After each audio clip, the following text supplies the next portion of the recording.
¿Alguna pregunta antes de iniciar? Consulta, dudas. Algo que deseen aclarar.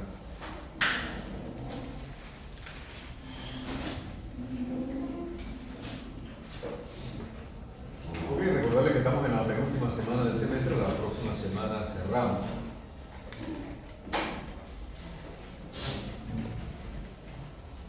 Y habíamos completado la aplicación de la teoría de Saint-Venant en el caso de la sección circular, en la cual habíamos llegado a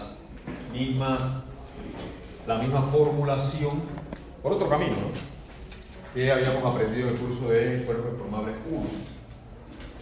Hoy vamos a ver la aplicación de la teoría de Saint-Venant a una sección no circular, en este caso una elipse. No lo voy a desarrollar en el tablero como en el otro caso, porque ya lo hicimos con el caso del círculo, así que yo quiero entrar hoy a ver la analogía de la membrana de Prandtl. Así que vamos a ir un poquito rápido con este ejemplo que sigue exactamente los mismos pasos del análisis de la torsión de Saint-Venant en una sección circular. En este caso tenemos una sección transversal elíptica sometida a un momento de torsión en este sentido. Recuerden que la elipse, a diferencia del círculo, la elipse tiene dos radios, un radio mayor y un radio menor. En este caso A y B, donde A va a ser mayor que B en esta formulación. Y eso es importante. Si nosotros a priori dibujamos las líneas de contorno que va a tener la trayectoria de los esfuerzos en la elipse, nos vamos a encontrar con lo siguiente.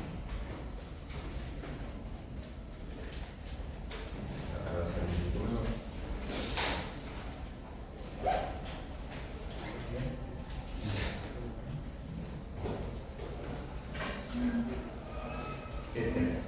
Recuerda que las líneas de contorno van a representar la trayectoria que van a llevar los esfuerzos. Observen lo que habíamos mencionado en la clase anterior. En las zonas más próximas hacia el centro, las líneas de contorno están más juntas entre sí. No está tan bien dibujado, pero la esencia es esa. Versus en este sentido, donde las líneas de contorno están más separadas. Eso quiere decir que la función phi en los puntos más cercanos del centro va a tener mayor pendiente.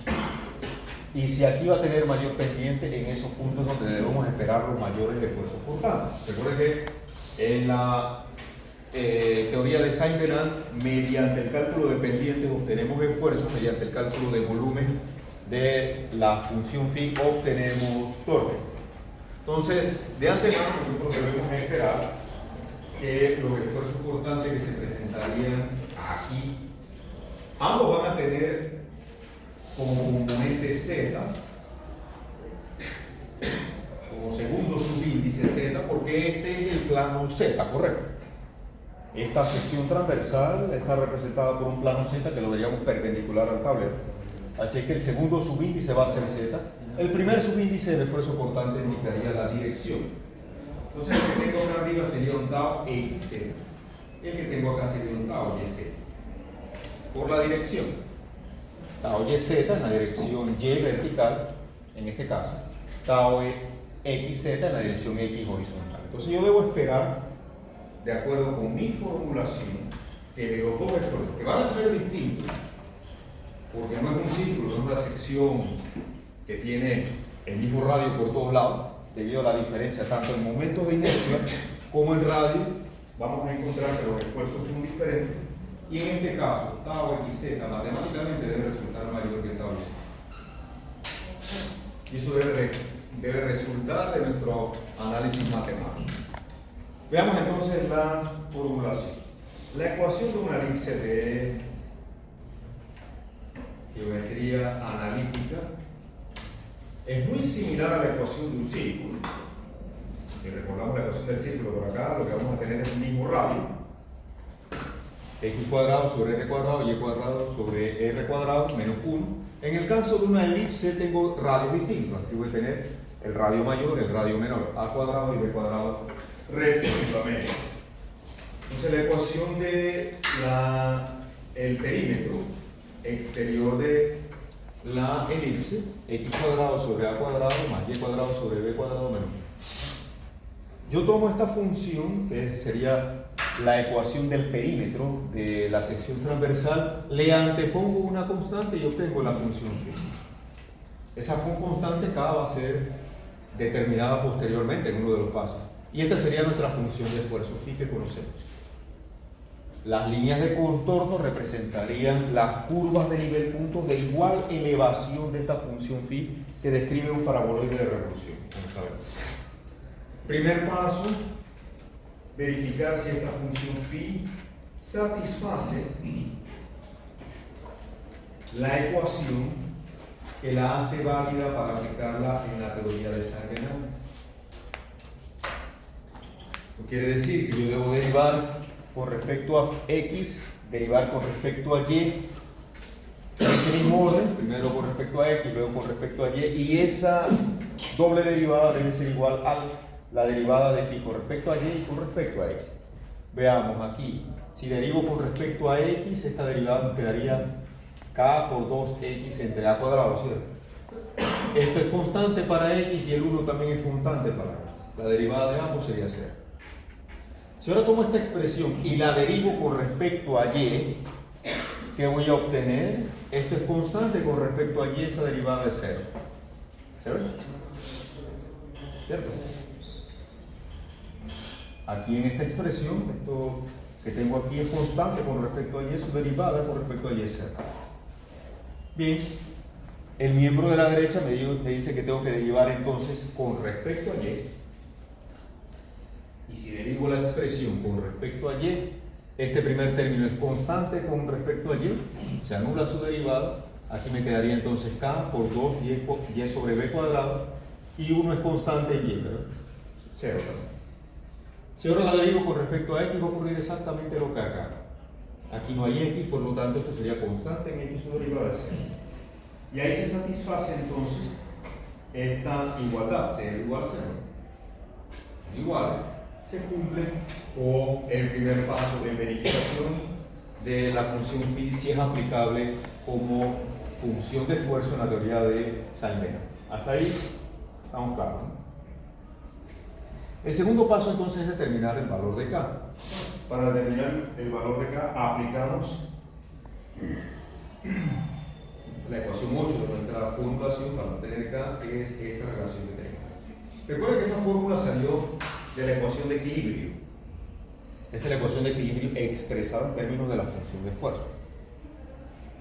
Entonces aquí tengo que diferenciar dos veces con respecto a x y diferenciar dos veces con respecto a y. Simplemente tomar las derivadas que ya tengo, aquí la primera, y la derivo otra vez con respecto a x, nos quedaría entonces 2k sobre a cuadrado, y al derivar aquí con respecto a y nos quedaría 2k y sobre b cuadrado, ¿sí? Que serían estos términos que tenemos acá.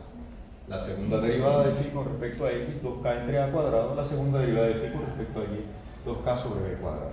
Los sumo y ellos deben ser igual a el negativo de 2g por z1 según la ecuación de equilibrio. Vamos a reemplazar entonces aquí y aquí y despejar el valor de k correspondiente. Al reemplazar ambas derivadas en la expresión, el 2 aparece en todos los tres términos, lo podemos anular. Y ahí tengo, bueno, que despejar a k. Tengo la suma de dos fracciones, el denominador a cuadrado b cuadrado y el numerador a cuadrado más b cuadrado.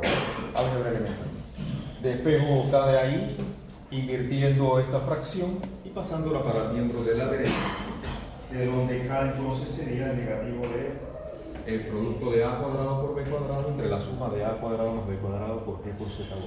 Observe que k es una propiedad de la sección transversal. Depende de los radios, en este caso de la elipse, y del material del que está hecha la sección. El material de la barra, ¿no? Es el módulo de cortante. Preguntas de estamos exactamente siguiendo los pasos que habíamos planteado en el ejemplo anterior, por eso se los muestro directamente en pantalla para no invertirle tanto tiempo. Preguntas hasta aquí. Ya tenida entonces la función de esfuerzo evaluada, validada y con el valor de K calculado, ahora podemos calcular tanto torque como esfuerzo. Vamos a empezar con los esfuerzos.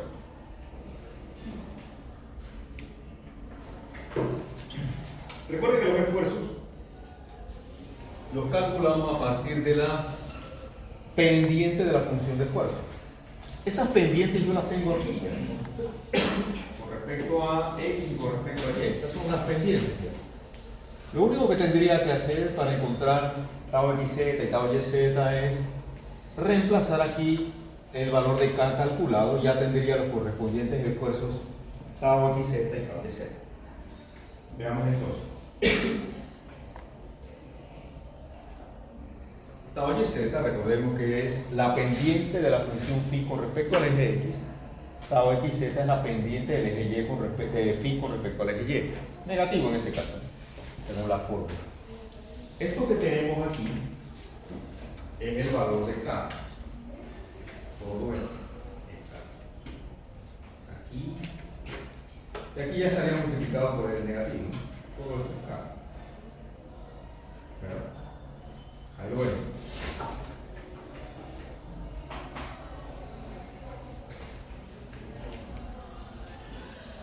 Y el siguiente factor que tenemos aquí es esto.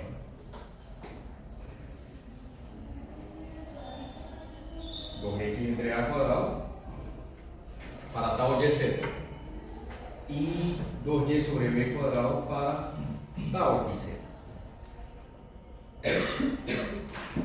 ¿Se comprende? ¿Bien? De ahí se simplifica un poco de cosas, las a cuadrados de aquí, las b cuadrados de acá, y nuestra expresión queda de esta manera. Observen que tenemos propiedades de la sección transversal en el primer factor, la rigidez del material expresada como el módulo de cortante, Z1 que sería la respuesta de torsión, que sería lo que rota la sección transversal por unidad de longitud, y observen entonces que los esfuerzos tau YZ y tau XZ varían linealmente con la distancia de la elipse, varían linealmente con X, varían linealmente con Y. Recordemos que en nuestra formulación estamos considerando que el eje mayor de la elipse A y el eje menor es B.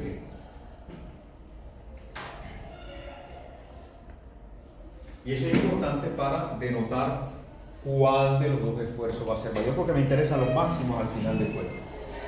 Por ahora lo voy a dejar expresado así, porque para poder encontrar la formulación completa de los esfuerzos yo necesitaría expresar la respuesta de rotación en función del torque. Es decir, que yo necesito todavía calcular el torque.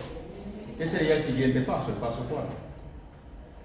El paso cuarto es la determinación del torque mediante el cálculo de volumen.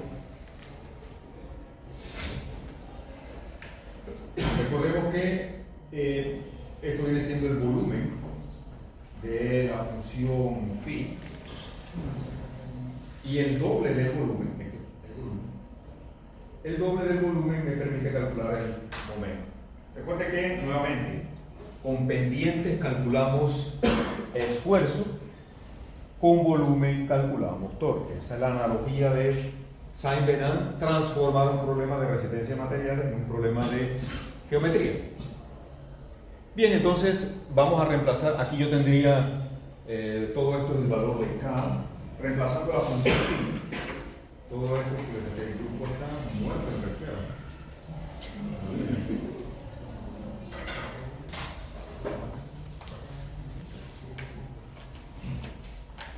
Este está, ¿verdad?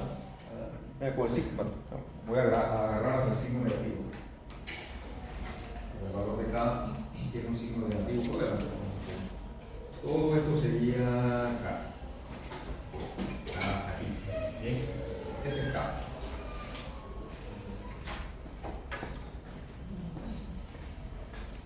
Y phi, recuerde que tiene tres términos, ¿no? Vamos a regresar acá arriba. Yo tengo K por estos tres términos, x cuadrado sobre a cuadrado, y cuadrado sobre b cuadrado y el negativo de 1. Entonces, yo reemplazo aquí los tres términos, x cuadrado sobre a cuadrado, y cuadrado sobre b cuadrado y 1.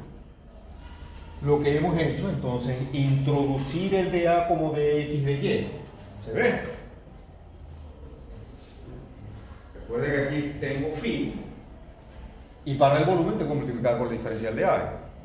El diferencial de área es de x por de y. Luego esto es de a y de a. Obviamente, al integrar, estas son cantidades que yo les suelo llamar viejas conocidas, ¿no? Esto es un viejo conocido de ustedes. Esto es el momento de inercia, ¿verdad? X cuadrado por dA es un momento de inercia. Momento de inercia alrededor del eje Y, si el brazo es X. Momento de inercia alrededor del eje X, si el brazo es Y. Estaría calculando aquí el momento de inercia alrededor del eje Y, aquí alrededor del eje X. Y esto es el área. Entonces, lo que aquí estamos hablando es de las propiedades de la sección transversal, que en este caso es una elipse, el área de la elipse y sus momentos de inercia alrededor de los ejes principales X y Y. Si usted tuviera que calcular, si no se supiera o no encontrara en Google o en ChatGPT cuáles son los momentos de inercia de una elipse y tuviera que derivarlo, ¿usted qué haría? Supóngase que se quedó sin internet, no hay electricidad en su casa. Usted tiene que hacer esto. ¿Qué hace? Su módem se dañó en ese momento. Eso pasa, ¿sí o no? Cuando usted más lo necesita, recuerda en pandemia lo que pasaba, ¿no? ¿Verdad? Sí. ¿Pasa o no? Esta mañana a las 3 de la mañana llegó un amigo mío a la casa porque su printer estaba dañado y necesitaba imprimir una memoria de cálculo para entregarla hoy de un proyecto a las 8 de la mañana. ¿Para qué están los amigos si no para eso, verdad? Suena el teléfono a las 3 de la mañana, yo contesto. ¿Qué hace que llamando tarde? Mi esposa, no le conteste. Mi amigo. Mi printer se dio mal. Pero trae las páginas. Como 500 hojas de una memoria de cálculo. Esas cosas pasan. La tecnología, cuando usted la necesita, lo traiciona, ¿sí o no? Usted no tiene modem, no tiene internet, no tiene computadora en ese momento. Su celular está vuelto leña, ni siquiera hay señal para que usted busque eso en Google. ¿Qué hace? Pues la deriva, ¿no? Para eso usted vino a la universidad.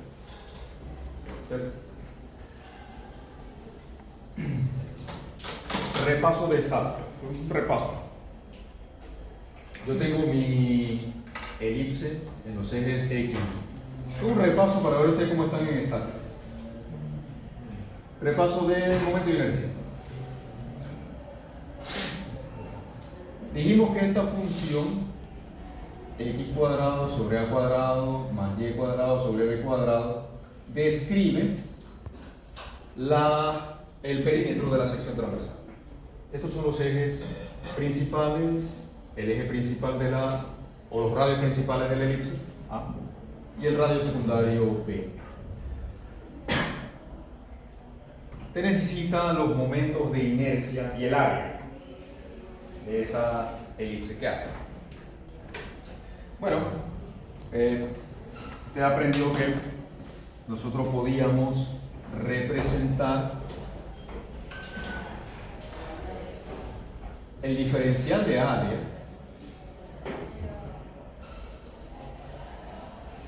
como un diferencial de longitud, en este caso X. Y esto sería Y, ¿cierto? Entonces este de A sería Y por dx. ¿Sí o no? Aquí estamos bien. Entonces, si yo quisiera calcular el momento de inercia de ese rectángulo con respecto al eje X primero. Si es un elemento diferencial de área, yo obtendría un diferencial de momento de inercia, ¿cierto? ¿Y cuál sería?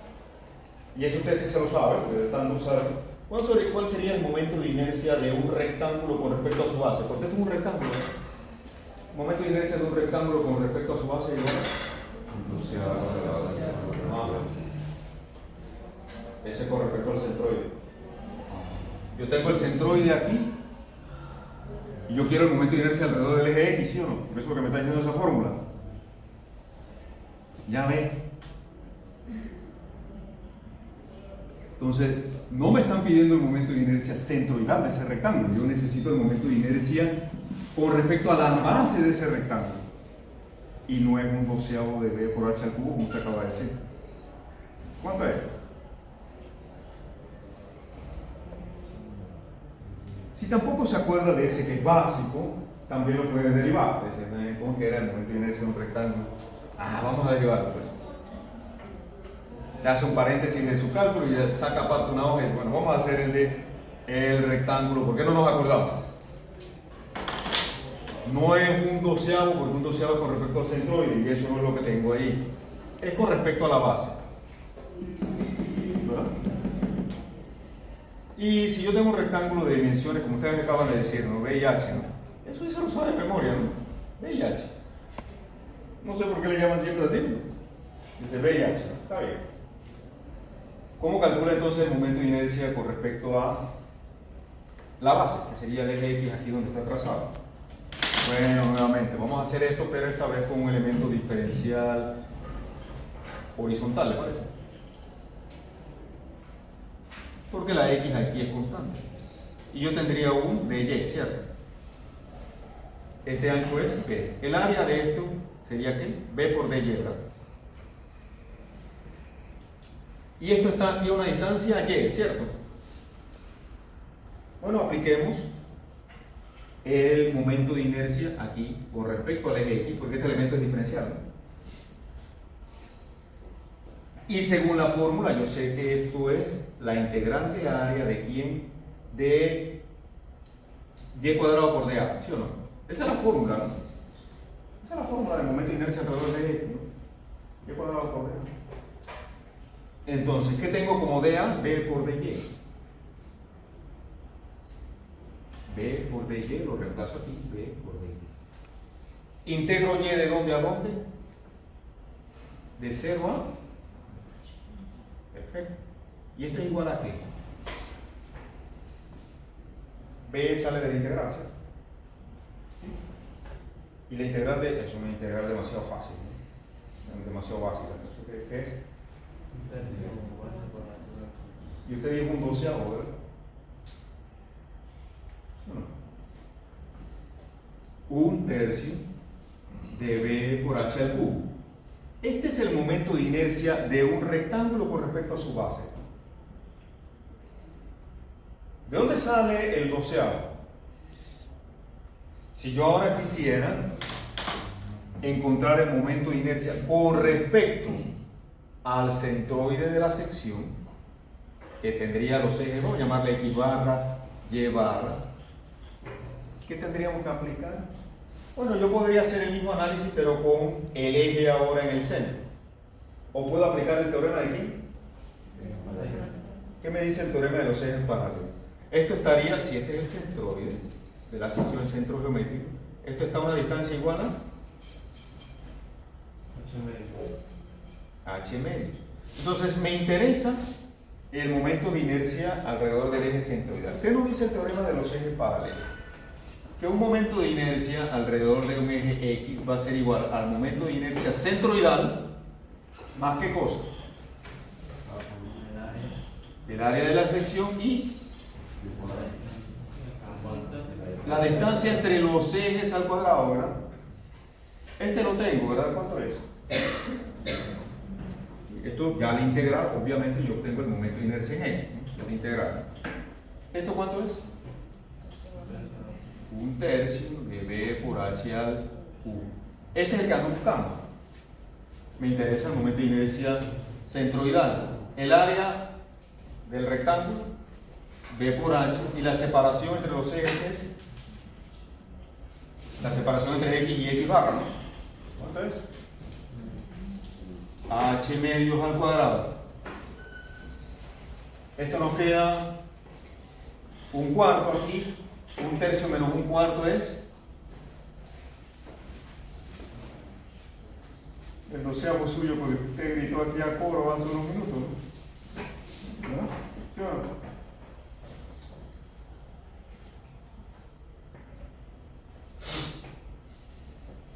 Estas son cosas muy básicas. Estas son cosas muy básicas que usted debe dominar. Ahora aquí, regresando a nuestra formulación, ¿qué tendría yo que aplicar ahora aquí? Ahora sí, yo puedo tomar esta información y utilizarla acá. Ya No me acordaba, pero lo derivé. Bien. No hay internet, no hay problema. Te puedes derivar lo que necesites. entonces, el diferencial de momento de inercia en X sería, vamos a aplicar esto, porque es un momento de inercia con respecto a su base. Fíjese bien, con respecto a su base, ¿no? Lo acabo de demostrar, sería un tercio. ¿Quién es B aquí? ¿Y quién es H? Entonces tiene un tercio de X por Y al cubo. Voy a ordenarlo como le gusta a la gente, ¿no? Es exactamente lo mismo que tengo aquí, ¿verdad? Bueno, de aquí yo puedo despejar Y, ¿verdad? Y aquí es igual, porque yo necesito reemplazarlo aquí. Mi función de integración es X. ¿Qué necesito de aquí? Despejar Y. Y sería ¿qué cosa? 1 menos X cuadrado sobre, esto es A cuadrado, sobre A cuadrado. B pasa multiplicando, ¿verdad?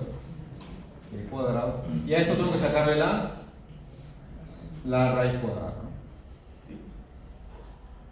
Es decir, que Y es B por 1 menos X cuadrado sobre A cuadrado, todo eso lo mismo.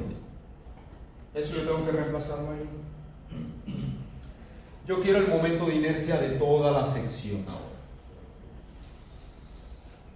¿De dónde a dónde iría X? Yo quiero el momento de inercia de todo, de todo. ¿Cuáles serían los límites para X entonces? Yo puedo hacer varias cosas.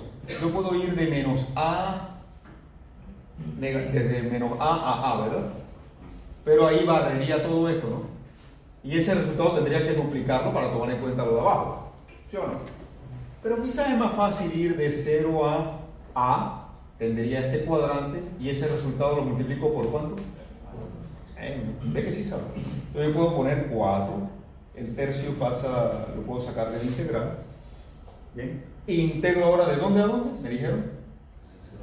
De 0 a Y, ¿qué es? Aquí lo tengo, ¿no? Y es B 1 menos X cuadrado sobre A cuadrado a la 1 medio, y todo eso está aquí al centro.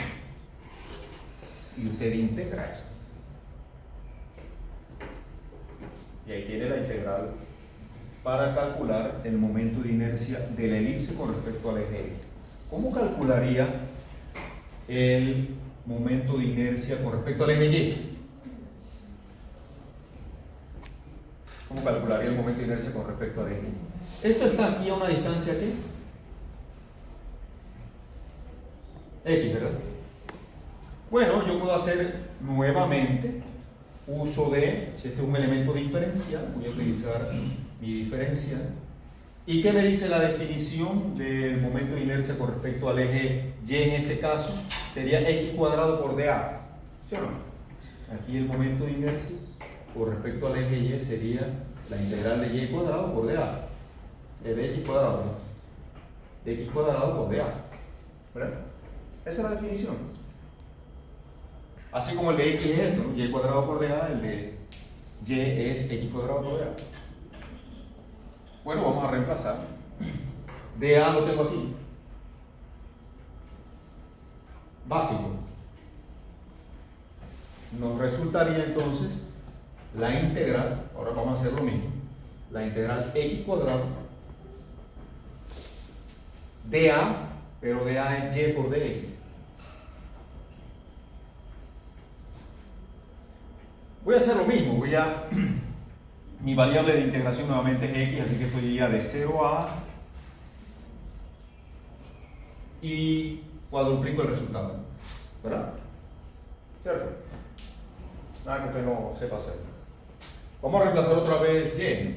Aquí tengo 4, la integral de 0 a x cuadrado. ¿Y qué cosa es? Aquí lo tengo. B 1 menos x cuadrado sobre a cuadrado por eso a la 1 medio por dx.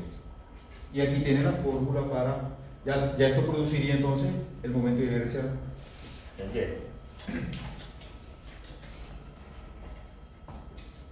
¿Verdad? Pregunta. Estoy repasando estática con ustedes. Esto no es nuevo. Usted lo sabe hacer. Pero si en un examen usted se encuentra con una cosa que tiene algo de esto, usted debe poder hacerlo a este nivel. ¿Sí? ¿Usted cuándo dio estática? Ayer. ¿Ah? Yo la di antes de ayer. ¿Ok? Antes que usted naciera yo di estática. O sea que, si a usted se lo olvidó, a mí se me ha debido tras olvidar, ¿verdad?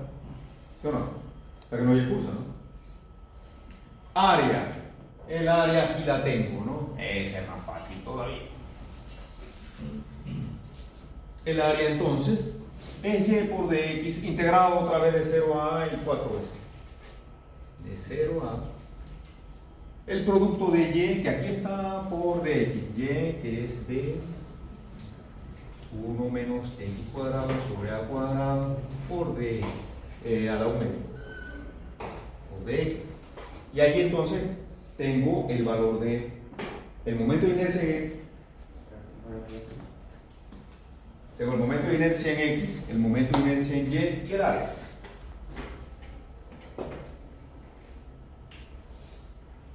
¿Preguntas?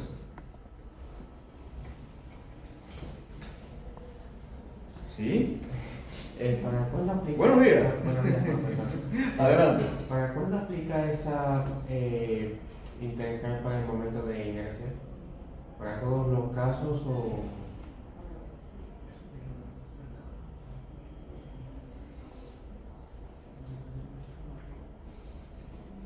¿Cómo te contesto si no estabas aquí hace 10 minutos?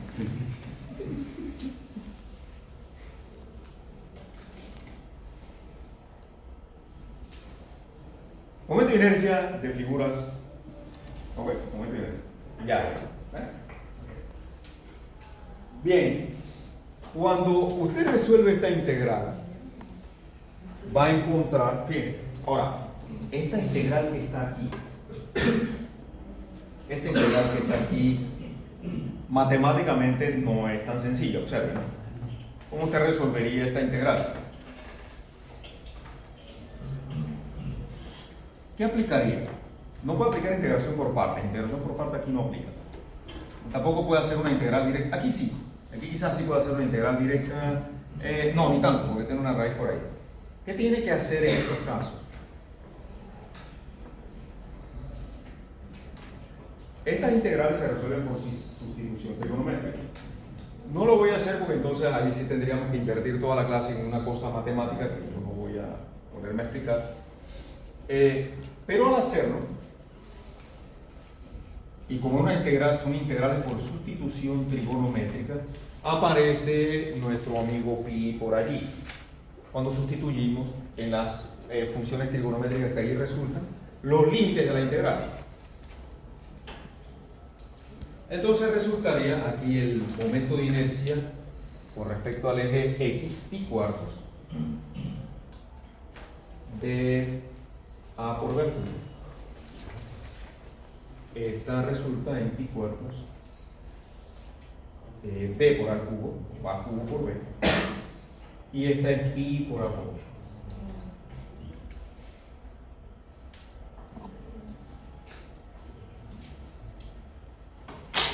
Déjenme ver si aquí es donde la tecnología realmente paga dividendos. Te llega a esta formulación y usted puede utilizar un programa para resolver la matemática que hay aquí. Yo les he recomendado un programita por ahí que se llama Wolfram. Ustedes lo tienen. Wolfram Alpha. Ah, no tengo internet aquí, el uso de internet. Bien. Pero vamos a ver si lo podemos usar. Déjenme ver si puedo conectarme a internet de alguna forma y al mismo tiempo utilizar el proyecto. Voy a utilizar la internet del teléfono. Voy a utilizar tecnología. Vamos a ver. Permítame un segundito.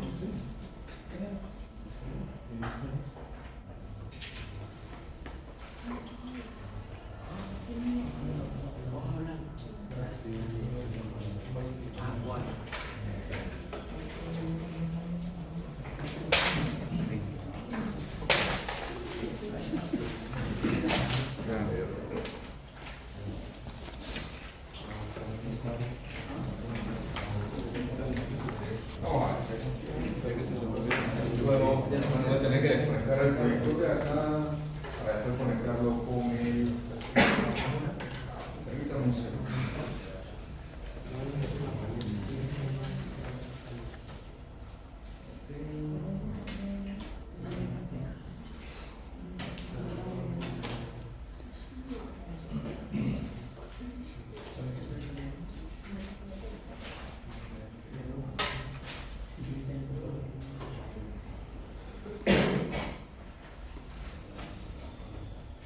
Así lo vamos a ver. Permítame un segundo.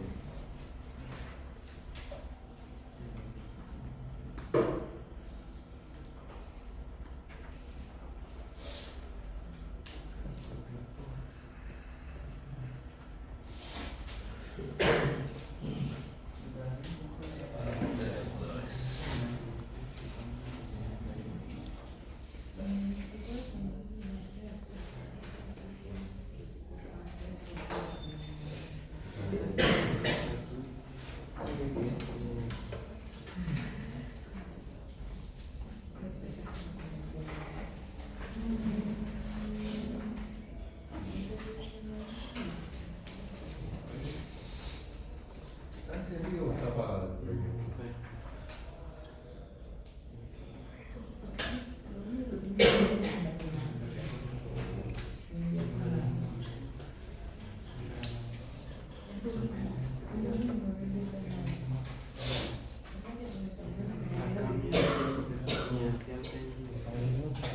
Apagado.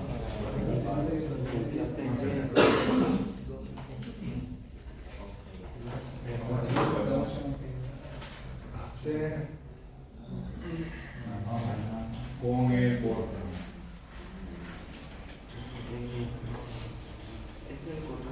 Dame un segundito, a ver por qué.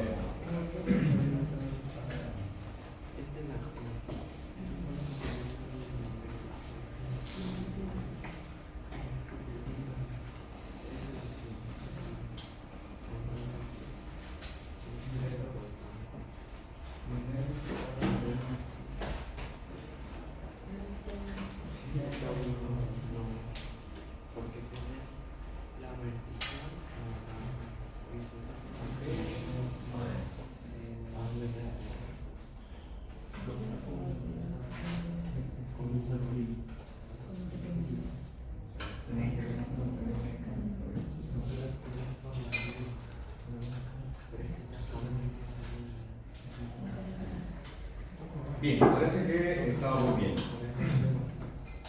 Fíjense. Regla número 1. La tecnología solo le sirve si usted sabe.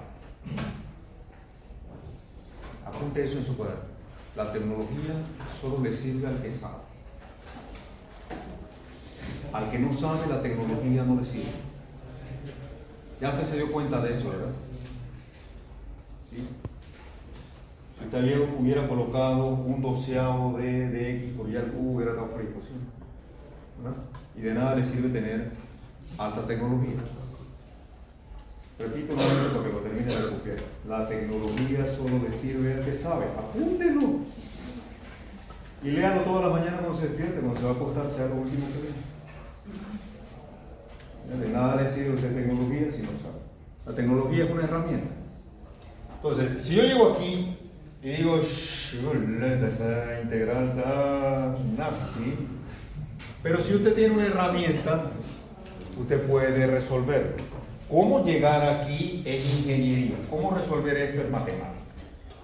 Y la matemática la podemos resolver con tecnología. Este programita cuesta menos de $10. Que viene aquí, tiene de todo. Vamos a entrar en matemáticas. Y vamos aquí a integrar. Voy a introducirle esta integral para que él la evalúe. Vamos a introducirla. Aquí yo tendría 4 tercios. Hacerlo aquí. 4 tercios de la integral, así es como se utiliza. Vamos a colocar aquí lo que tenemos. B1 menos x cuadrado sobre A. B por 1 menos x cuadrado sobre a cuadrado. Todo eso está elevado a la 1 medio y después a la cubo. Está elevado a la 1 medio, a 0.5, y todo esto está elevado al cubo. Y eso da integral va de 0 a ¿verdad? Lo mismo. Y vamos a decirle que por favor nos haga. Aquí he introducido el comando, ¿no? Voy a revisar acá cómo está la fórmula, allá arriba a la derecha, a la izquierda, a ver si se parece a lo que tengo aquí, 4 tercios. ¿Sí? Integral de 0 a por b, raíz de 1 menos a cuadrado sobre a cuadrado. Ok. Integral definida, slow large. Dice que está muy complicado. Nosotros le decimos que la haga de todas maneras. ¿Qué dice ahí? 1/4 de pi por a por b al cubo, ¿cierto? ¿Ah? Aquí pasaríamos de repente toda la mañana tratando de integrar esto por sustitución trigonométrica. ¿Ah? Pero si usted tiene una herramienta, te lo hace. Pero la herramienta no le ayuda si la formulación es incorrecta. Le estoy explicando, ¿sí, verdad? ¿Sí? ¿Verdad que sí? ¿Cierto? Vamos a ver la otra, la del momento de inercia en Y. Ahí la fórmula es distinta. Yo tengo aquí 4, ¿cómo agarro?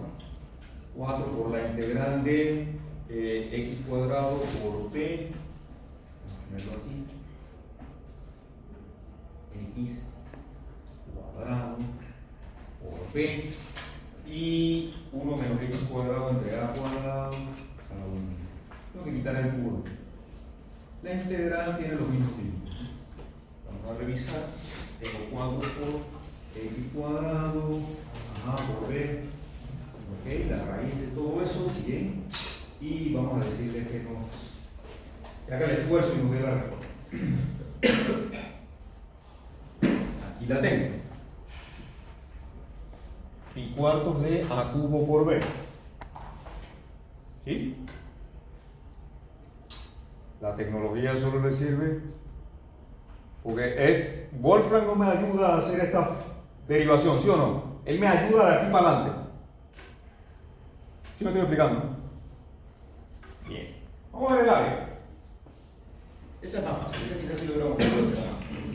Vamos a ver aquí 4 por la integral de... nada más tengo que borrar la x. La x cuadrada.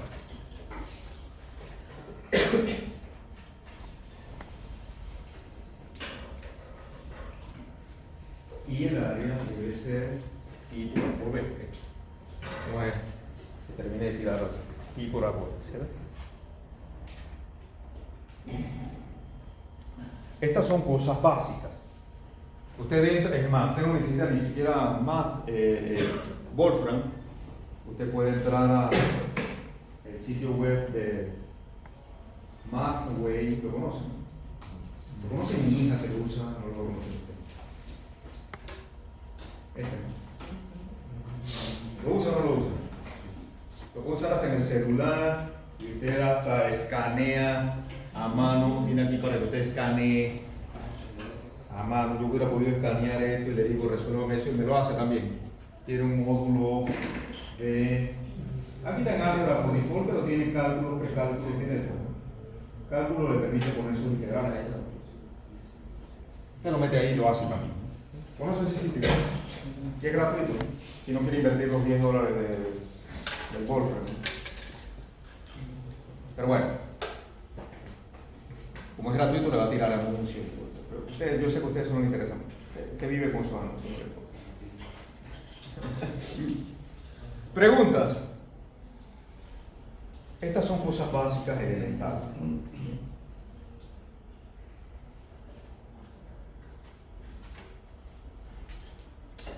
Si usted quiere ser un buen ingeniero, tiene que dominar las cosas básicas.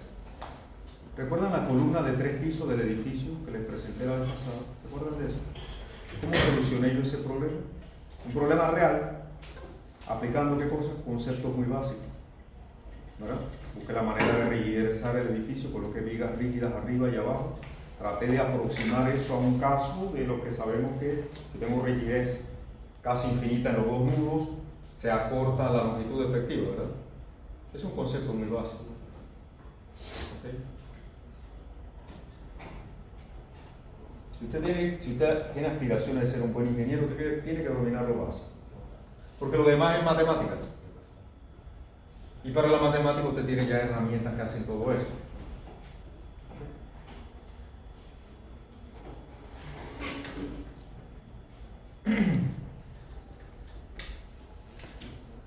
Esto es importante, repítalo conmigo. Para llegar a ser un buen ingeniero, debo dominar conceptos básicos. En Panamá, si usted consulta con la Junta Técnica de Ingeniería y Arquitectura, ¿cuántos ingenieros civiles cree que hay? Activos, idóneos, en Panamá. Contando los que tienen 90 y pico de años o contando los que se acaban de graduar hace poquito. ¿Cuántos cree que hay? ¿Cuántos cree que hay en Panamá?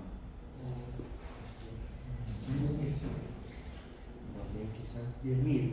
10.000, dice alguien por ahí. 2.000 dicen por acá. ¿Cuántos creen colegas suyos que andan por ahí? ¿Cuántos creen que hay? En este país. ¿Cuántos hay? Aproximadamente, ¿no? Aproximadamente hay como 5.000 ingenieros civiles. ¿Bien? Activos y otros. De esos, ¿cuántos cree que son realmente buenos?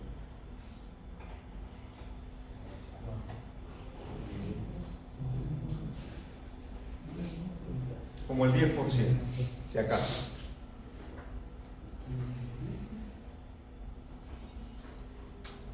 Repita ahora conmigo. Solo llegaré a ser un ingeniero mediocre si no domino los conceptos básicos. Y usted estará en ese 90%.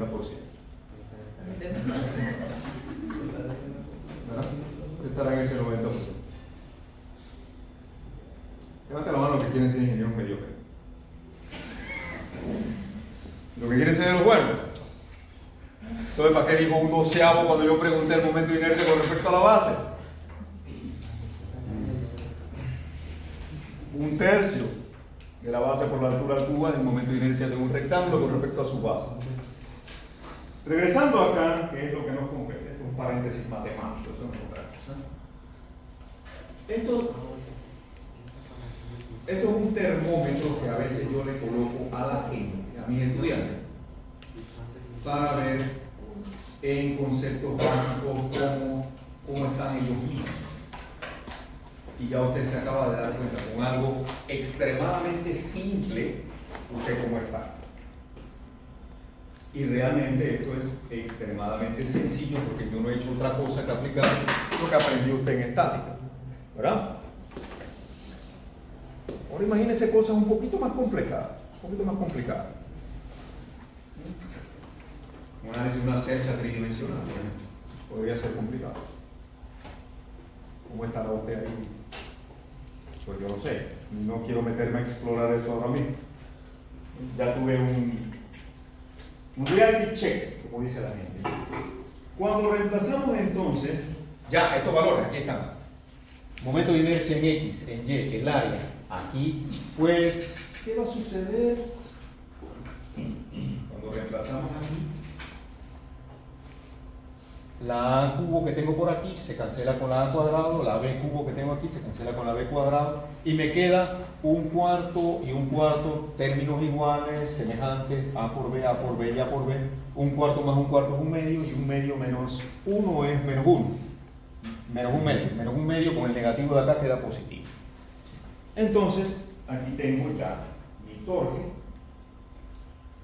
Yo puedo expresar entonces la rotación en función de ese torque. Aquí estaría cuánto rota la sección transversal cuando le aplico este torque. Observen que eso es a mayor torque, mayor rotación, a mayor rigidez del material, que es el módulo de cortante, menos rotación, y por supuesto va a intervenir las propiedades de la sección transversal, que son los radios de la elipse. Ahí ven. Cuando yo tomo ese valor de ZU, que es la respuesta angular de la sección en torsión, y lo reemplazo entonces acá arriba, voy a tener la formulación para los esfuerzos tau YZ y tau YZ, que aquí está ahí. Fíjense la fórmula, tiene todo esto, y acá tiene G, tiene la rotación y tiene X y Y. Cuando reemplazamos eso aquí tenemos lo siguiente. Aquí tengo la fórmula para tau YZ, tau XZ. Cuando traigo el valor de Z1 lo meto ahí. Se cancela un poco de cosas y me queda esta formulación que ustedes observan aquí. Tal como estábamos esperando, si yo tomo esta sección y le aplico un torque, un momento de torsión, ya desde la clase anterior habíamos dicho que los puntos más cercanos al centro, que eran estos, eran donde se iban a presentar los esfuerzos cortantes mayores. ¿Qué esfuerzo cortante es este? Este esfuerzo cortante va en la dirección. Ambos son en Z, porque es el plano Z.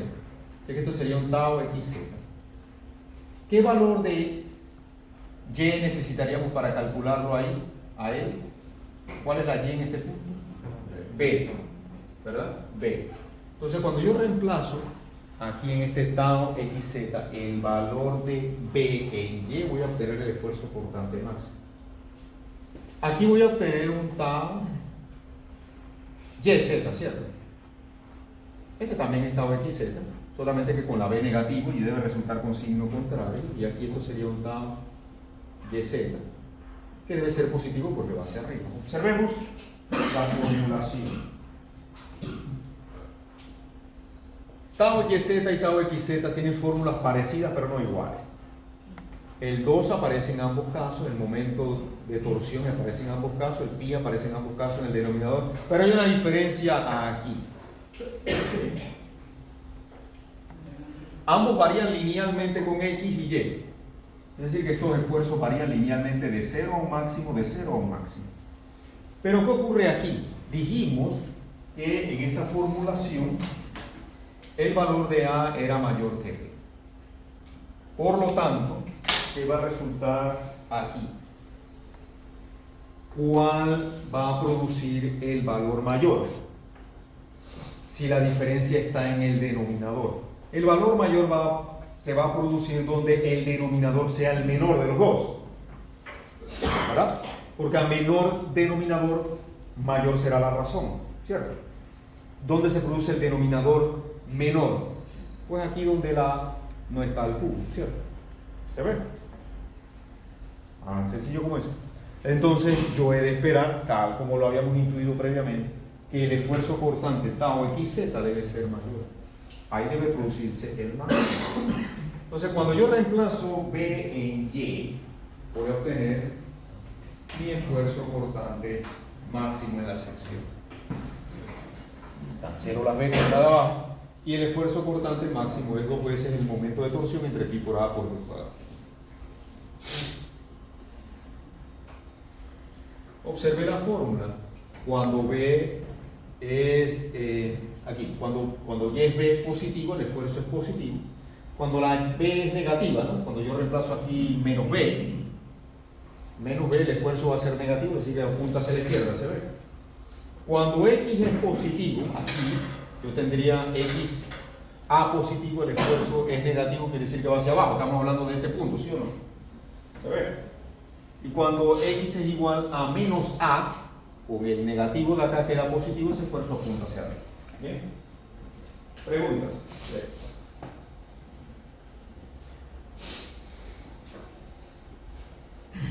Y ahí tenemos entonces la formulación para el esfuerzo cortante máximo y la rotación que produce en una sección elíptica un torque aplicado.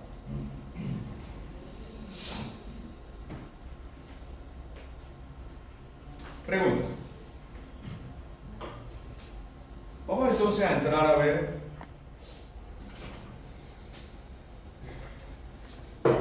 el desarrollo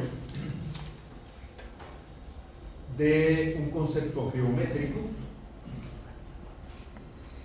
que se conoce como la analogía de la membrana de Prandtl. Aquí está. Y vamos a ir, tal como hemos hecho con este módulo, vamos a revisar el texto y vamos a ir ampliando nuestra explicación. La aplicación de la teoría de Saint-Venant es matemáticamente muy complicada. Ya usted se dio cuenta de eso, ¿no? Incluso para secciones transversales simples como los rectángulos, los triángulos, las elipses, etc. Para esos casos, Saint-Venant era, primero que todo, era un ser humano excepcional. Era matemático, físico, ingeniero, muchas cosas. En ese tiempo él no perdía tiempo viendo en Instagram que publicaba la gente, que yo que sé, no había en redes sociales. No, él no tenía tiempo para eso. Tampoco lo había, ¿no? Ahora, estamos hablando de una persona excepcional. Para estos casos simples, Saint-Venant tuvo que utilizar métodos matemáticos complicados, como por ejemplo las series infinitas. De allí la necesidad de utilizar métodos de solución aproximada. Lo que vamos a ver ahora es una solución aproximada, pero muy útil.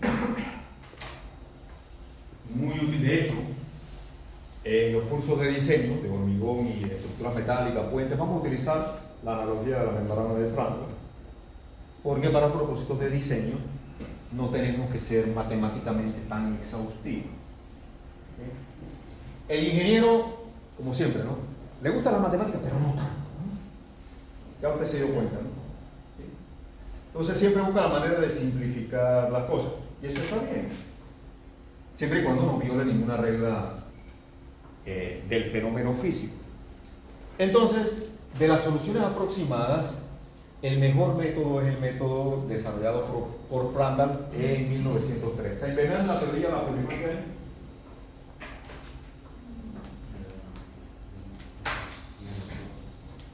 1855, ¿verdad? ¿Sí? Es decir, que casi 50 años después, una generación después, apareció Prandtl y dijo, no, esto hay que simplificar. Ahora, con eso no quiero decir que usted vaya por ahí buscando fórmulas para simplificar, a ver si se gana una fama. Quizás no lo logre, no pierda tiempo. Mejor dedíquese a dominar los conceptos básicos. ¿Qué encontró Prandtl? Voy a abrir otro archivo para poder ir back and forth sin problema. Abrir este otro lado.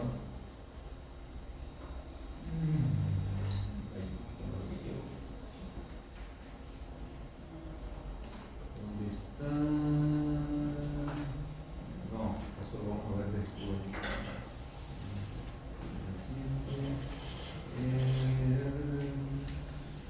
No lo pongo acá.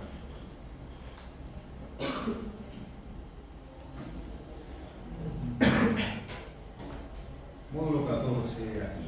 Bien, ahora sí. Aquí está la ecuación de la otra. Bien. Prandtl observó que la ecuación 8 es esta ecuación que está aquí.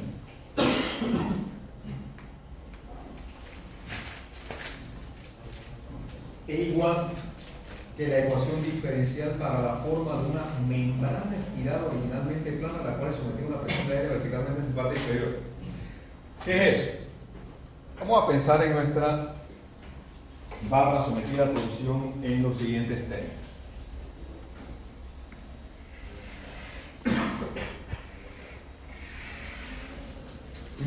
Imaginemos que esta es nuestra barra. Este es nuestro eje longitudinal. ¿Cómo le hemos llamado al eje longitudinal? ¿Cómo le estamos llamando al eje longitudinal de nuestro elemento? Z. Z. Y los ejes transversales, X, ya lo veíamos en profundidad, ¿no? Perpendicular al tablero. Estamos viendo la barra en este sentido. Y aquí ya estaría sometida a un torque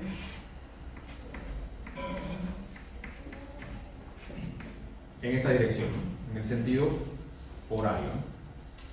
Bien, Prandtl observó lo siguiente.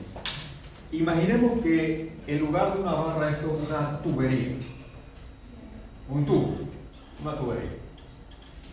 Y que a esta tubería nosotros le vamos a colocar una tela, un plástico, una tela, el material que usted quiera. Vamos a tapar, como cuando usted tapa un frasco, ¿no? ¿Ok? Si me está siguiendo, ¿no? Usted tapa esto y le coloca, digamos que una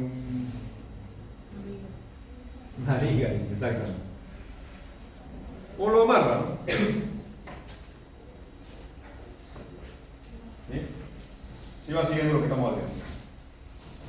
¿Qué sucede si yo ahora a esto que está aquí, a esta tubería, con esta membrana allá arriba o esa tela, le aplico una presión de aire? Coloco esto sobre un blower o sobre un abanico y le transmito una presión de aire P. Quiero tratar de hacer esa membrana. Exactamente. Va a tratar de hacer esto, ¿cierto? Exagerando aquí, obviamente, ¿no?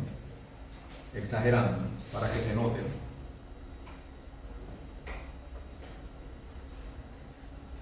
¿Qué esfuerzo va a experimentar entonces la membrana? ¿Esfuerzo de qué tipo? Cuando usted veía en estructura 1 un cable, ¿recuerdan eso en estructura 1? Lo estamos dando. Justo el tema que... Cuando usted, ya, a estas alturas tiene que haber visto. Sí, justo ese tema que tenemos para... Excelente. Entonces, el cable se caracteriza porque cuando usted le somete carga a un cable, internamente él va a experimentar ¿qué tipo de fuerza? Tensión, ¿verdad? Es decir, que aquí se va a desarrollar una tensión a lo largo de la longitud del cable. Entonces, si ese cable, que es un elemento longitudinal, yo le proyecto una tercera dimensión,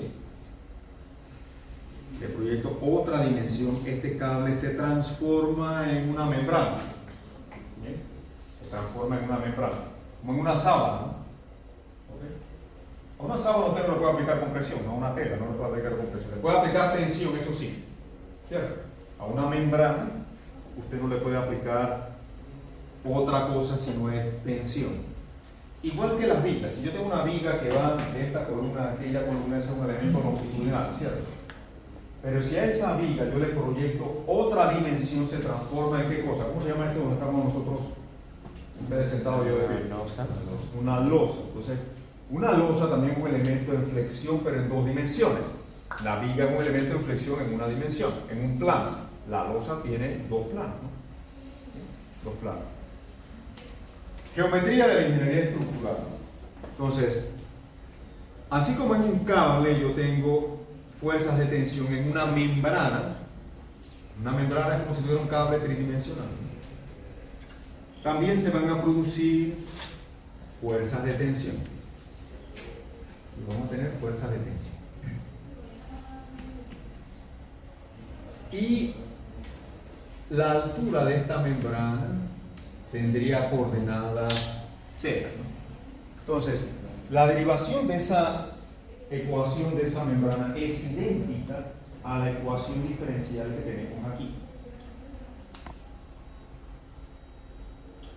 Si hacemos nuestro análisis nuevamente aplicando equilibrio, un elemento diferencial, vamos a encontrar lo siguiente.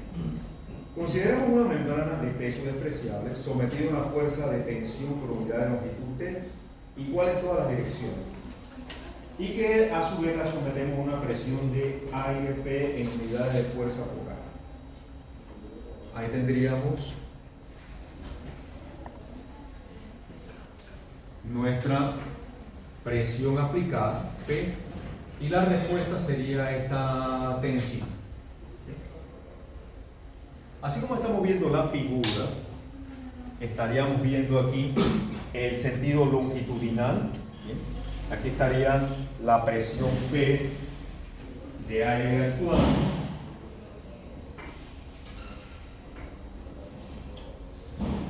La presión P de aire. Y en este elemento diferencial que está aquí aparecería entonces nuestra tensión. Punto A y punto B. Igual que ocurre con los esfuerzos, la variación de la tensión la vamos a considerar lineal en un elemento diferencial de longitud de X.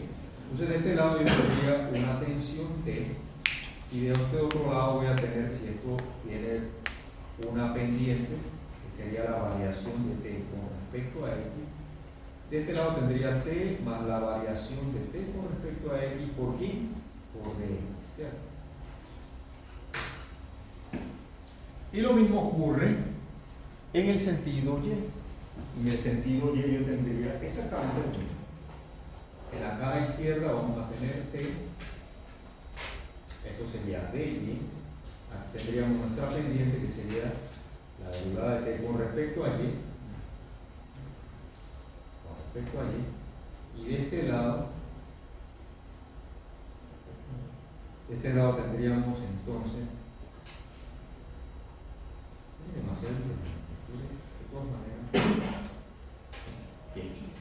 T más la parcial de T con respecto a Y por dy. Eso es exactamente lo que hicimos en la variación de los esfuerzos en el momento de hacer equilibrio cuando estuvimos calculando los esfuerzos por tanto. Pero ahora estamos calculando fuerzas. Estas son fuerzas por unidad de longitud. Estas son fuerzas por unidad de longitud. Esta es una fuerza por unidad de área. Vamos a hacer equilibrio. Equilibrio de fuerzas verticales. Ahora, observen algo también importante. Esta tensión está actuando con una pendiente. Y esa pendiente, si yo la saco aquí, esa pendiente, ¿qué valores tendría? Esa pendiente sería la variación de z con respecto a x, en este caso. En un sentido y en la otra dirección, hacia allá atrás, esa pendiente sería la variación de z con respecto a y. Pendientes. Pendiente de la membrana y los docentes. Pendientes. Para calcular pendientes. Para calcular la proyección vertical de esa fuerza yo necesito esas pendientes. P es completamente vertical. Pero la tensión tiene un ángulo. La tensión tiene un ángulo. Yo voy a hacer sumatoria de fuerzas en el sentido longitudinal, sumatoria de fuerzas verticales. Aquí estamos observando en esta figura, en la parte superior estamos viendo la sección transversal, estamos viendo en planta. Fíjense los ejes X y Y. Y en la proyección frontal estamos viendo la vista longitudinal. Entonces aquí estaríamos viendo Z y el eje X transversal. Entonces,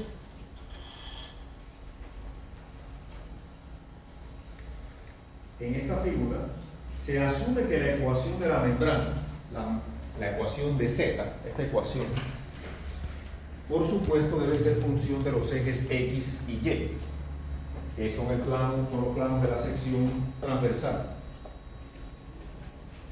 con valores de Z pequeño y con pendientes de Z y de Z con respecto a X, de Z con respecto a Y, pequeñas también, las que he mostrado allá como pendientes. Y para deformaciones pequeñas, ahí yo he exagerado Z, pero para deformaciones pequeñas, las segundas derivadas con respecto a X y Y serían curvaturas, tal como hicimos para la teoría de vigas en flexión. Teoría de deformaciones pequeñas. Entonces, vamos a hacer sumatoria de fuerzas verticales. Sumatoria de fuerzas verticales igual a 0. Voy a tener 5 términos. ¿Cuáles son los 5 términos en esta expresión? La fuerza P, que sería P por el área, que es de X de Y. Y los 4 términos de T. La tensión en esta cara, en esta cara, en esta cara y en esta cara. En el lado izquierdo la tensión es T. En el lado derecho la tensión es T más la parcial de T con respecto a X por dx. En el lado izquierdo la tensión es T. Y en el lado frontal, perdón, la tensión es T, y en el lado posterior es T más dy, dt con respecto a y por dy. Yo tengo que multiplicar esas tensiones por los correspondientes anchos, por dy y por dx, porque esas son tensiones por unidad de longitud. T tiene unidad de fuerza sobre longitud, así como P tiene unidad de fuerza por unidad de área, fuerza entre área. P tengo que multiplicarlo por el área, de x de y. Entonces ahí voy a tener P por dx de y, voy a tener T por dy, y por la pendiente de z de x, del otro lado voy a tener T por dy, y este término también, entonces va a aparecer con su pendiente igual de z de x, y los correspondientes de las dos caras frontal y posterior que varían en y. Ahí están los 4 términos, 1, 2, 3, 4 de las tensiones y el término de la fuerza P, de la presión P. Ahí se cancelan un poco de cosas. Esta es una ecuación de equilibrio. Este término cancela a este y este término cancela a este de acá. Y si yo divido entre dx y dy, se cancelan un poco de cosas aquí y al final me queda esta ecuación que tengo. Observe, que fue lo que notó Prandtl, esa ecuación y la ecuación 8 son exactamente iguales. En estructura, lo que en Saint-Venant es phi, en Prandtl es z, lo que en Saint-Venant es 2 por g por z1, en Prandtl es p entre t. ¿Se ve? Y esto es lo que en Prandtl es, lo que en Saint-Venant es phi. Entonces el problema vuelve a ser un problema geométrico. Vamos a calcular curvaturas, estas son curvaturas. La suma de las curvaturas es una constante, es lo que quiere decir esta expresión. La suma de las curvaturas en las direcciones perpendiculares es una constante para todos los puntos de la membrana. Entonces lo que tenemos que hacer es ajustar la presión P y la tensión T en términos de 2G y Z1 para tener la analogía de la membrana. Note que la ajustar P entre T numéricamente igual a 2G por Z1, entonces la ecuación 11 es idéntica a la ecuación 8, esta que tenemos acá, de la función de fuerza. Resulta conveniente arreglar la membrana tal que la altura Z sea 0 en la periferia, tal como lo tenemos aquí. Z es 0 en la periferia, en el perímetro. Alrededor, el perímetro de la barra es 0. Igual que phi era 0, ¿no?, en el perímetro. Entonces las pendientes nuevamente van a ser iguales a los esfuerzos cortantes y el torque va a ser igual a 2 veces el volumen bajo la membrana. ¿Qué usos prácticos tiene esta teoría? Vamos a ver algunas aplicaciones, sobre todo la relacionada con barras rectangulares, porque en ingeniería civil, en ingeniería estructural, la sección que más utilizamos es la sección rectangular. Fíjense las columnas, fíjense las vigas, fíjense casi todos nuestros elementos son rectangulares. Vamos a ver algunos usos prácticos de la analogía de la membrana de Prandtl. De acuerdo con la analogía de la membrana, la relación entre volumen y pendiente debe ser proporcional a la relación entre torque y esfuerzo. Recuerda que nosotros mediante volumen calculamos torque y mediante pendiente calculamos esfuerzo cortante. Así que la relación, la proporción entre volumen y pendiente, que son proporciones geométricas, y torque y esfuerzo cortante, que son proporciones de cuerpos deformables, deben guardar la misma proporción por una constante. Deben ser proporcionales. Porque nosotros con volumen calculamos torque y con pendiente calculamos esfuerzo cortante. Normalmente se toma como referencia la sección circular. ¿Por qué la sección circular? Porque de la sección circular nosotros conocemos todos los parámetros.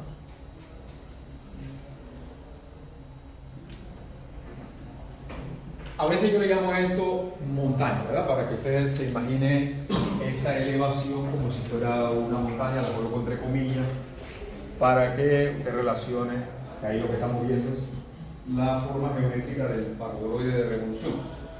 Entonces, para borrarme paraboloide de revolución, aquí yo pongo montaña. Usted sabe a lo que nos estamos refiriendo, entre comillas.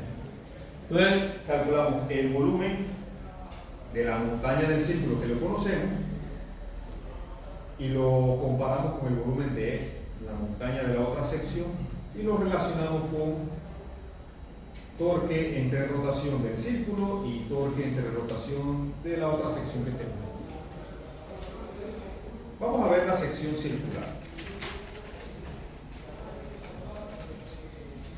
Acá vimos esto de manera genérica para una sección de cualquier forma. Mire la sección transversal aquí arriba.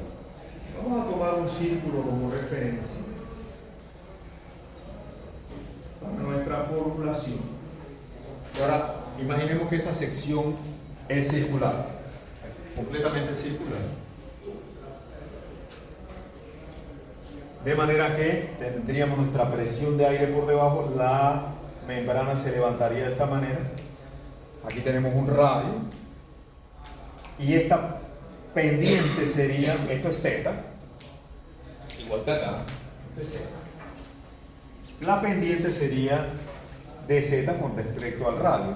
Nuestra variable longitudinal ahora es el radio. Esa es la pendiente.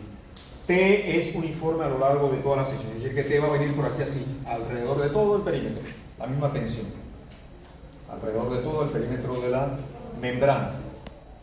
Si hacemos equilibrio, fuerza por área, el área sería el área del círculo es pi por r cuadrado, tendría la fuerza, y la tensión está actuando en todo el perímetro. ¿Cuál es el perímetro de una circunferencia? 2pi por r. P por el perímetro me daré la fuerza total y como quiero la componente vertical debo multiplicar por la pendiente de z de r. ¿Sí? De aquí, bueno, se cancelan unas r, se pi. Nuestra expresión queda de esta forma. Recuerden que en la analogía de Prandtl P entre T es 2 veces G por Z1. Entonces al colocar eso ahí, estos dos se cancelan. Y nos queda exactamente la misma fórmula, porque recordemos que esto es torque, pero el esfuerzo cortante, la pendiente es el esfuerzo cortante. Entonces nos queda exactamente la misma fórmula. G por Z1 por el radio, donde el esfuerzo cortante varía según el radio. Varía según el radio. Es la expresión conocida para los esfuerzos cortantes en barra circular. Ahora, si tomamos esta expresión y la integramos, si vengo y paso el de R para el otro lado, e integro de 0 a R, o integro una integral indefinida, ¿no? Para después evaluar, tendría entonces P y T salen, el 2 también sale de integral, y me queda la integral de R por dr, que es R cuadrado sobre 2, por 2 queda en 4, más una constante, que lo evalúo con las condiciones de borde. ¿Cuánto es Z en el perímetro? 0, ¿verdad? Z es 0 en el perímetro. Es decir, cuando R es igual a el radio de la sección, que sería R mayúscula, para diferenciarlo del radio R minúscula, que sería el variable. Aquí sería la R variable, vendría a partir de aquí. Cualquier R, pero cuando R es la R mayúscula, estoy en el perímetro. Pero cuando yo reemplazo 0 en Z y R mayúscula en R, obtengo la constante de integración. Ahí estaría. Y al regresar con esa constante a la fórmula, tengo la ecuación de lo que se eleva la membrana cuando la someto a una presión de aire por debajo en el elemento. Ahora, con esto yo puedo calcular, ya si yo tengo la función Z, yo puedo calcular pendientes para esfuerzo, puedo calcular volúmenes para torques. Estoy usando el cable, ¿verdad? Si estos cables están todos.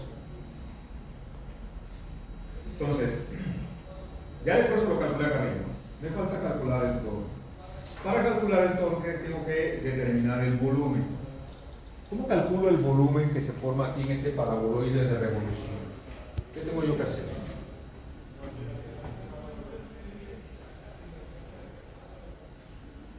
Es más importante el chat que la clase. Pareciera que sí. ¿Cómo calculo el volumen de ese paraboloide de revolución? Yo puedo tomar un anillo aquí. Si lo veo en planta, ese anillo, visto en planta, ¿cómo se vería? Va a ver así. Él está a una altura cero. Y ese anillo va a tener un espesor igual a ¿cuánto? A dr.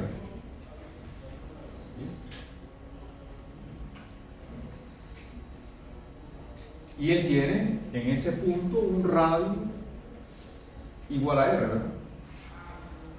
¿Sí o no? El volumen que se produciría aquí, ¿a qué va a ser igual?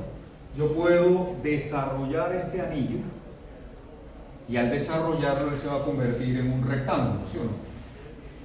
Yo corto y lo desarrollo. ¿Qué longitud tendría? El perímetro, ¿no? Que sería 2pi por R. Y él tiene un ancho de R. Cuando desarrollo ese anillo, el volumen que se describe ahí sería entonces esta área por esta altura, ¿sí o no? El volumen entonces sería el área 2pi por R por dr y la altura Z. ¿Sí o no? El torque, ¿cómo lo determino? Este momento de torsión. El torque que aquí se aplica va a ser igual a 2 veces el volumen. Entonces voy a tomar este valor de volumen y lo voy a reemplazar aquí.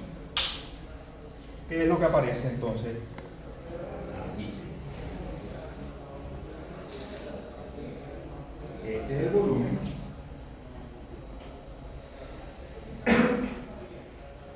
Como lo mencioné. Entonces, si yo quiero, bueno, el valor de Z, cuando lo reemplazo el valor de Z, vamos a hacerlo aquí para que vean de dónde sale. El torque quedaría de la siguiente manera. Vamos a reemplazar todo. Z es P sobre 4T por R cuadrado menos R cuadrado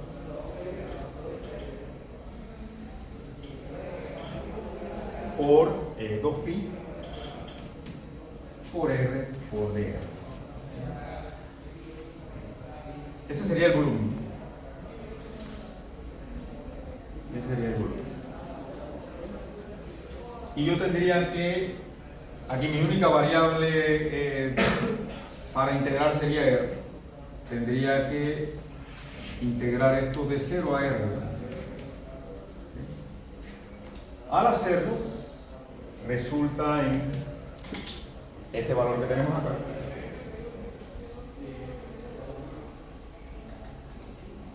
Al evaluar ya, ahí saltamos un poco de pasos, resulta en ese valor de pi octavos entre t por r a la cuarta. Si quiero el momento de torsión, yo tengo que duplicar el volumen, duplicar esto que está aquí, pi sobre 8. Pero P entre T, ¿qué cosa es? 2 veces G por Z1, ¿sí o no? Y octavos por 2 veces G por Z1 por R a la cuarta. R a la cuarta. De allí, 2 por 2 es 4, con este 8 queda un 4 en el denominador, un medio, ¿verdad? Me queda pi medio. Y esto es exactamente la fórmula que nosotros conocemos para el torque en una sección circular. Pi medios de R a la cuarta por E por Z1. Y esto es el momento polar de inercia. Ese es el momento polar de inercia. Utilizando la analogía de la membrana de Prandtl con la ecuación general.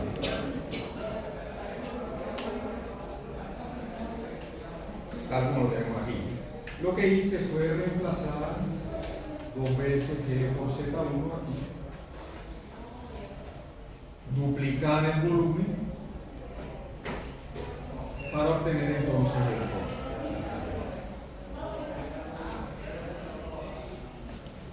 De ahí este 2, con este 2 queda en 4 y con este 8 queda un medio, este es el medio que tenemos aquí.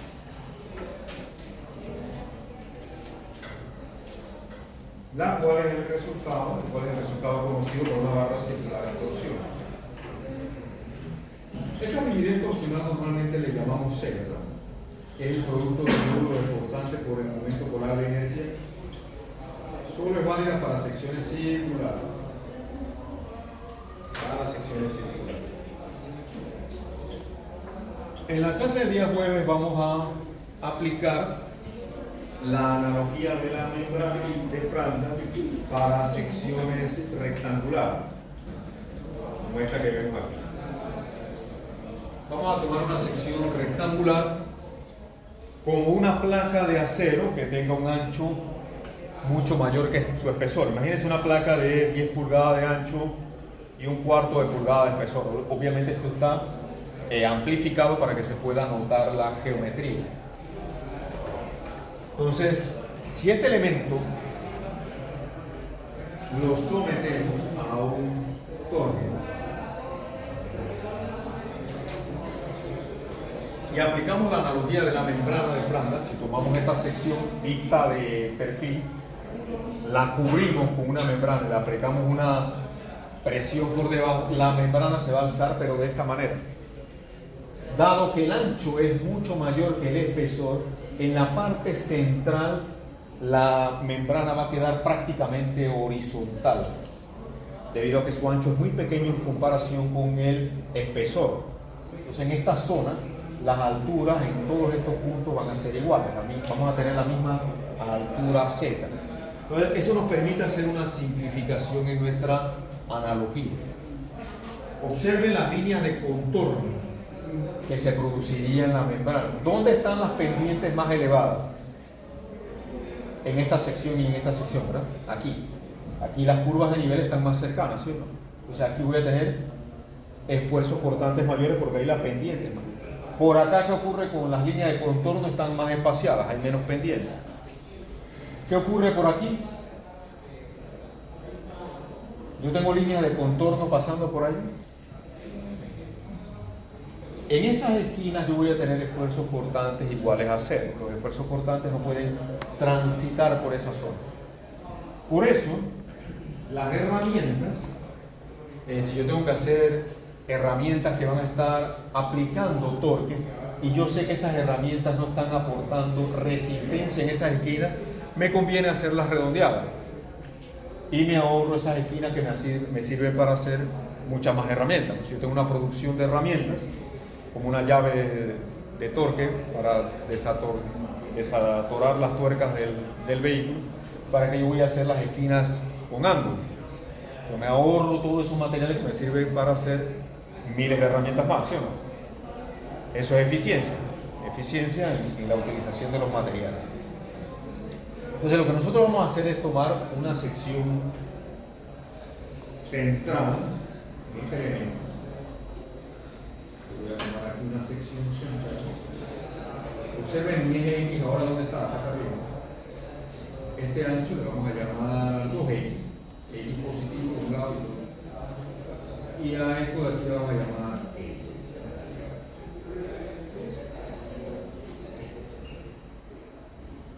Entonces la presión, vamos a hacer un análisis de cuerpo libre de esta porción central. Aquí esta presión sería entonces P por L por 2X en esa área sombreada, en este elemento que he cortado ahí. Y la tensión va a aparecer aquí y acá. Esa tensión T va a estar actuando. Este lado, visto en plano, ¿no? Y acá donde están las pendientes. ¿Okay? Entonces tengo P por 2X por L y tengo estas dos tensiones que están actuando en estas longitudes L y L, dos de ellas. Con una pendiente, desde luego, la pendiente aquí sería nuevamente dz entre dx. Y debo tomarlo entonces en mi formulación. Pero vamos a plantearlo la próxima clase, para tomarlo desde aquí, el equilibrio nuevamente, igual que hicimos con la sección circular. Y vamos a encontrar una formulación bien interesante y que la vamos a utilizar de ahora en adelante en sus cursos de diseño cada vez que tenga un elemento de torsión. Lo vamos a ver en hormigón 1, en hormigón 2, en estructuras metálicas, en puentes, y de aquí en adelante usted va a ver esto hasta en la sopa. Espero yo. Bien, preguntas. No, mentira, no lo va a ver tanto. Siempre que vea un elemento de torsión. ¿Qué ocurre en una que otra? Muy bien, ¿preguntas? Vamos a retomar desde aquí, lo voy a dejar así expresado para plantearlo entonces en la clase del día jueves. Y quedamos aquí por hoy.